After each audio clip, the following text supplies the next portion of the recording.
जंगली दुनिया में जिंदा रहने के लिए आपको वाकई ही बहुत ज्यादा मेहनत करनी पड़ती है। कुछ जानवर तेज दांतों, तेज पंजों पर भरोसा करते हैं, जबकि कुछ जानवर जानलेवा दिफाई तरीकों में महारत रखते हैं। चलिए इस वीडियो के अंदर आप लोगों को कुछ ऐसे अजीब दिफाई तरीके जो जानवर यूज करते हैं जंगल में सर्वाइव करने के लिए वो दिखाने वाला हूं। क्या चल रहे हो मेरे साथ?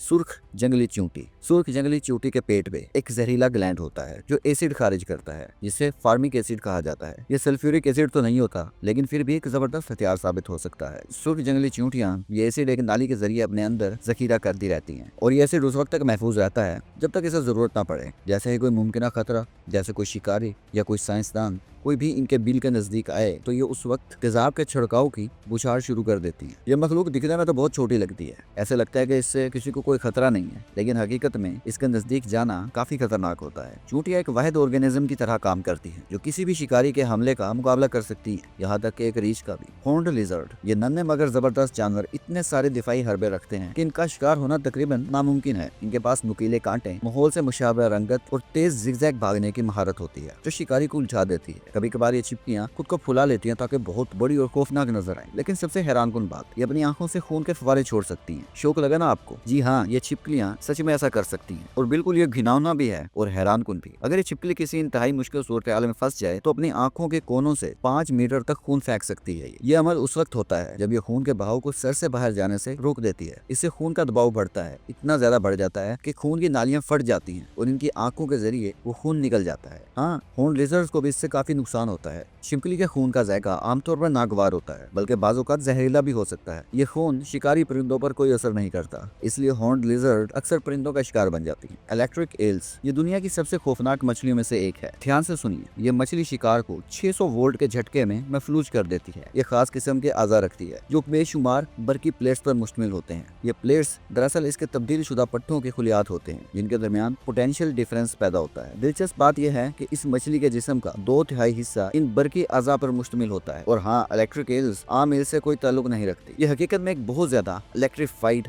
कैट फिश है। जब इलेक्ट्रिक एल्स पर कोई दुश्मन हमला करता है या इसे अपना शिकार बनाने की कोशिश करता है, तो ये अपने शिकारी को बेहोश कर देती है इस खतरनाक इलेक्ट्रिक शॉक से। आज तक ऐसे वाकयात रिपोर्ट हो चुके हैं जहां लोग इलेक्ट्रिक एल्स के झटकों से जान से चले गए। मुसलसल इलेक्ट्रिक शॉक से सांस बंद या दिल का दौरा भी पड़ सकता है, जिसके नतीजे में कोई शख्स मामूली पानी में डूबकर मर सकता है। मराक्षी मकड़ी के पास एक जबरदस्त सलाहियत है, ये अपनी टांगों का इस्तेमाल करते हुए आगे पीछे लुढ़क सकती है, नीचे ऊपर और यहाँ तक कि हवा के खिलाफ भी जा सकती है। ये तो जिम्नास्ट स्पाइडर लग रही है। ये 2 मीटर फी सेकंड की रफ्तार से हरकत करती है, जो इसके आम दौड़ने की रफ्तार से 2 गुना ज्यादा है। ये वही चालाकी है जो इसे दुश्मन से बचाती है। और मजे की बात यह है कि इस मकड़ी की दरियाफ्त से साइंसदानों ने एक नया बायोमेट्रिक रोबोट बनाया है। ये रोबोट इसी अंदाज में हरकत करता है। इसे ज़रात, समुद्री तह और यहाँ तक के मरीख पर भी भेजा जा सकता है। ये कहीं भी लुढ़क सकता है। जब हम इन रेंगने वाले अजीबो गरीब जानदारों की बात कर ही रहे हैं, तो रिबन वर्म्स को मत भूलो। ये कीड़े ऐसे लगते हैं जैसे वेनम का जमीन पर कोई रिश्तेदार हो। जब इन्हें दबाया जाता है तो एक अजीबो गरीब सफेद मादा बाहर निकालती है, जो फौरन हरकत में आ जाता है। देखो, ये खुद ब खुद हरकत कर रहा है। असल में सिर्फ एक चिपचिपा मादा नहीं, बल्कि इसका एक अंदरूनी हिस्सा है जो आमतौर पर शिकार को पकड़ने के लिए इस्तेमाल होता है। ये कीड़ा अपने लंबे पुरजोश अंदाज में शिकार को जकड़ता है। इस पर मौजूद मादा इसे मफलूज कर देता है। मगर बाज़ औक़ात यही तकनीक ये शिकारियों से बचने के लिए भी इस्तेमाल करते हैं, खासतौर पर वो नस्लें जो ज्यादा कुछ नहीं कर सकती। कैंटिश प्लोवर, ये एक चिड़िया है और इसका वजन 40 ग्राम होता है, मगर इतने छोटे साइज के बावजूद इन्होंने शिकारियों से बचने का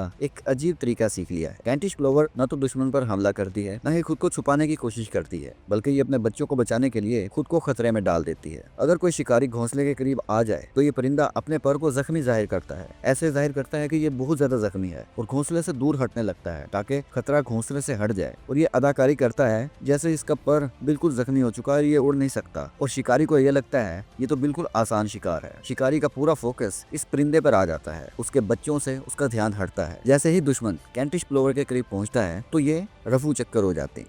एक ऐसा तरीका जिसमें छोटी मछलियां एक साथ इकट्ठी होकर एक बड़ी गेंद की शक्ल में आ जाती हैं। ये कोई शैतानी रस्म नहीं कर रही, बल्कि एक आखिरी हरबा है जो छोटी मछलियां शिकारियों से बचने के लिए इस्तेमाल करती हैं। मसलन सार्डिन मछलियां ऐसा करती हैं। ये फितरी रवैया है, एक दिफाई हिकमत अमली, क्योंकि अगर कोई मछली अकेली हो तो उसके खाए जाने के इम्कानात बहुत ज्यादा होते हैं, लेकिन अगर वो एक बड़े ग्रुप में हो तो बचने का चांस ज्यादा होता है। एक सार्डिन बैट बॉल का साइज 10 से 20 मीटर तक हो सकता है और ये 10 मीटर गहराई तक जा सकती है। तो आप इमेजिन कर सकते हैं ये कितनी बड़ी गेंद बन जाती होगी। लेकिन ये हिकमत अमली ज्यादा देर तक कायम नहीं रहती और ये ज्यादा से ज्यादा 10 मिनट में टूटकर अलग अलग मछलियों में बिखर जाती हैं। गाइस, आपको इन सब एनिमल्स में से किस एनिमल का सबसे ज्यादा बेहतर डिफाई मैकेनिज्म लगा? कमेंट सेक्शन में जरूर बताइए।